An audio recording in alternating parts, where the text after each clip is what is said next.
Good morning दोस्तों, welcome back to a new video. तो आज की वीडियो में मैं एक्सप्लेन करने जा रहा हूँ स्टडी वीज़ा प्रोसेस को।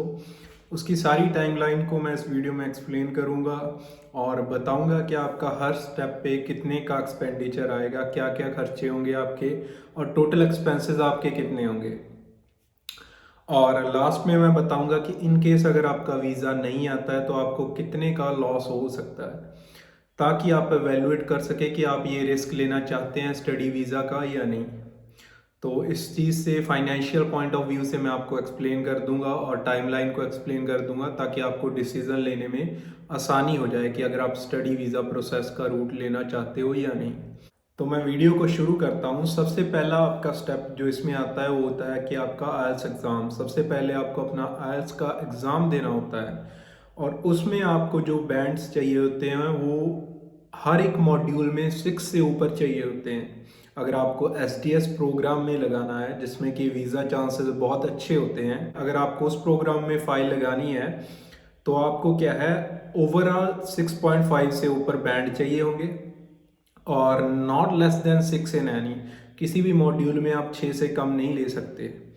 तो उसके बाद सबसे पहले आपका ये आइल्स एग्ज़ाम हो जाता है। अगर आप ये रिटन एग्ज़ाम देते हो तो आपका इसका रिज़ल्ट आने में 13 दिन लग जाते हैं और अगर आप ये ऑनलाइन दे देते हो तो आपका इसका रिज़ल्ट 5 दिन के अंदर आ जाता है ऑनलाइन।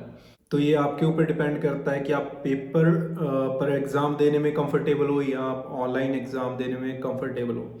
तो ये टाइमलाइन है, 13 दिन में आपका पेपर का रिज़ल्ट आ जाएगा और 5 दिन में ऑनलाइन का।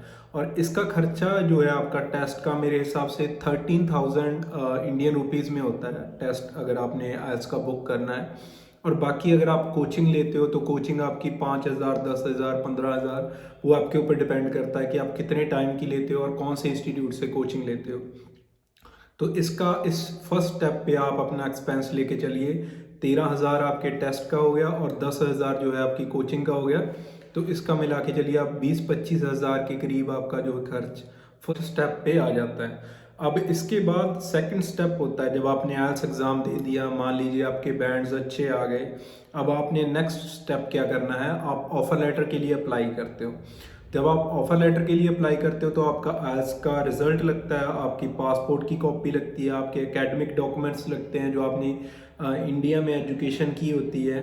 तो ये सारी चीज़ें जो है आपकी ऑफ़र लेटर की एप्लीकेशन में लगती हैं। तो आप मल्टीपल कॉलेजेस, बहुत सारे कॉलेजेस से क्या ऑफ़र लेटर अप्लाई कर सकते हो, लेकिन उसकी फ़ीस होती है। तो पर एप्लीकेशन फ़ीस जो होती है आपकी $100 के करीब होती है। तो अगर आप अलग अलग कॉलेजेस से अप्लाई करना चाहते हो तो उनकी अलग अलग $100 लगती जाएगी, $100 के करीब होती है। किसी की कम भी हो सकती है, किसी की थोड़ी $10-20 ज़्यादा भी हो सकती है। तो ऑन एवरेज $100 लगा के चलिए। तो अगर आप 2 कॉलेजेस 3 कॉलेजेस से अप्लाई करते हैं, क्योंकि आपको 2-3 कॉलेजेस से अप्लाई करना ही पड़ता है, क्योंकि आपको श्योरिटी नहीं होती है कि हमें जो ऑफ़र लेटर है वो किस कॉलेज से आएगी। तो इसमें आप लगा के चलिए, अगर आप मैं मान के चलता हूँ, अगर आप एक कॉलेज में अपना अप्लाई करते हो ऑफर लेटर के लिए तो $100 फीस लगती है। तो ये 6,000 रुपये का आपका खर्चा सेकंड स्टेज पे आ गया।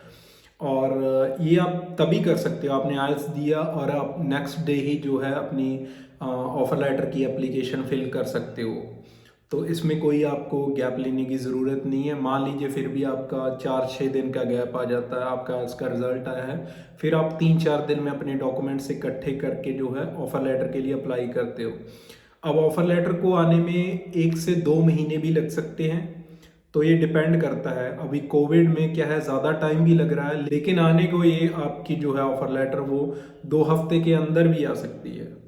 तो ये फास्ट भी हो सकता है प्रोसेस, ये डिपेंड करता है हर सिचुएशन पे। तो कोविड में अभी थोड़ा टाइम लग रहा है, नहीं तो ये 2-3 हफ्ते में भी जो है आपकी ऑफर लेटर आ जाती है। तो ये फर्स्ट 2 स्टेप हो गए। अब सेकंड के बाद आता है, अगर आपकी ऑफर लेटर आ जाती है कॉलेज से, फिर आपको फीस पे करनी होती है। ऑफर लेटर के ऊपर डेडलाइन लिखी होती है कि इस डेडलाइन तक जो है आपको अपनी फीस पेमेंट करनी है। तो ये सबसे बड़ा आपका एक्सपेंस यहाँ पे आता है थर्ड स्टेप पे। फीस जो होती है आपको 1 साल की इंडिया से भरनी होती है। तो फीस आपकी ऑलमोस्ट मेरे हिसाब से 9 से 11 लाख होती है साल की।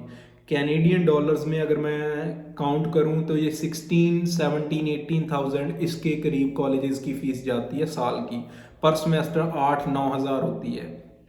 तो साल की जो 2 सेमेस्टर होते हैं 18,000, 16,000 के करीब होती है, जो कि इंडिया का क्या है 9 से 11 लाख रुपया बन गया। तो डॉलर के हिसाब से ऊपर नीचे होता रहता है, कई बार डॉलर अप चला जाता है तो ज़्यादा ही बन सकता है। तो इसको आप काउंट कर लीजिएगा। इस स्टेप पे जो है आपका सबसे बड़ा एक्सपेंस आ जाता है, जो कि आपकी फ़ीस है। मान लीजिए आपने फ़ीस पे कर दी, उसके 1-2 हफ्ते के अंदर अंदर जो है आपको कंफर्मेशन रिसिप्ट आ जाती है अपनी ईमेल में। तो ये थर्ड स्टेप आपका कंप्लीट हो गया। इसी के साथ जो है फोर्थ स्टेप आपका आ जाता है जीआईसी, जो आपको कैनेडियन बैंक अकाउंट खुलवाना होता है।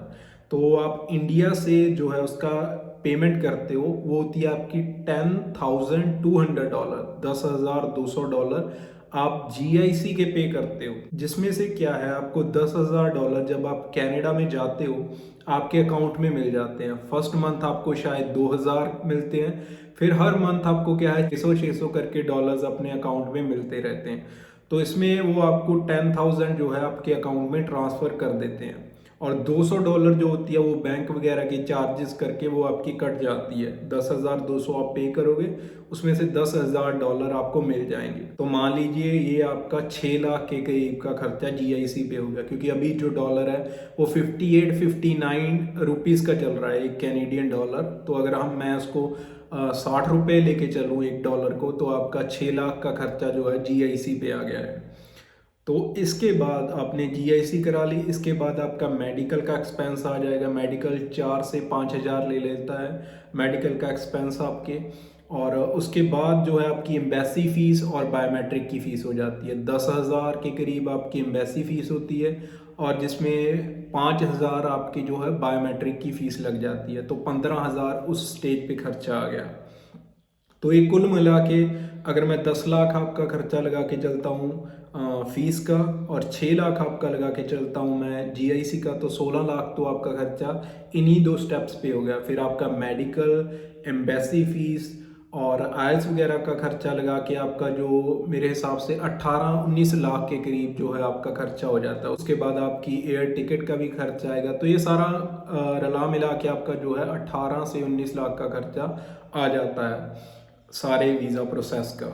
और इसके बाद लास्ट स्टेप पे मैं था आपके कि जब आप एम्बेसी फ़ीस और बायोमेट्रिक की फ़ीस पे कर देते हो, तो जब वो पे करते हो आप, तब आप अपनी फ़ाइल में सारे डॉक्यूमेंट्स लगाते हो। अपनी जीआईसी की रिसिप्ट लगाते हो, अपनी फ़ीस रिसिप्ट लगाते हो, अपने एकेडमिक डॉक्यूमेंट लगाते हो, अपना आइल्स का रिज़ल्ट लगाते हो, और अपना पासपोर्ट भी जो फाइल के साथ सबमिट करते हो। उसके बाद इसके बाद जो है आपका बायोमेट्रिक की आपको डेट आती है, आपको BIL आती है, जो कि बायोमेट्रिक इंस्ट्रक्शन लेटर होती है। फिर उसके बाद अपनी बायोमेट्रिक की आप डेट बुक करते हो, और फिर बायोमेट्रिक आप देते हो। उसके बाद जो है आपका डिसीज़न आता है। तो जब आप अपनी पूरी फाइल सबमिट कर देते हो एम्बेसी में, जब आप अपनी एम्बेसी फ़ीस और बायोमेट्रिक फ़ीस पे करते हो, उससे 2-3 हफ्ते के अंदर जो है आपका डिसीज़न आ जाता है। डिपेंड करता है कि आप बायोमेट्रिक डेट कितनी जल्दी लेते हो। तो बायोमेट्रिक डेट के बाद भी हफ्ता 2 हफ्ते में जो है आपका रिज़ल्ट आ जाता है, डिसीज़न आ जाता है आपका, और वो आपको ईमेल आ जाती है कि आप एक्सेप्टेड हो या नहीं कनाडा में स्टडी करने के लिए। तो आपको इमिग्रेशन कनाडा की ईमेल आ जाती है। तो ये सारा प्रोसेस हो गया। तो इसका मैंने आपको खर्चा बता दिया कि 18 से 19 लाख के करीब आपका खर्चा जो है ये सारे प्रोसेस पे आ जाता है। तो अब इन केस अगर आपका वीज़ा नहीं लगता है तो आपका कितने का लॉस हो जाता है, वो मैं आगे आपको एक्सप्लेन करता हूँ। अब मैं आता हूँ सबसे पहली चीज़ पे। जो सबसे पहली चीज़ आपकी डिडक्ट होती है वो आपकी कॉलेज फीस में से $500 होते हैं जो आपके डिडक्ट होते हैं। तो $500 आप कॉलेज फीस में से लूज़ कर देते हो, और $500 का आप लगा के चलिए इंडिया के 30,000 रुपये आपने फीस में से गए आपके।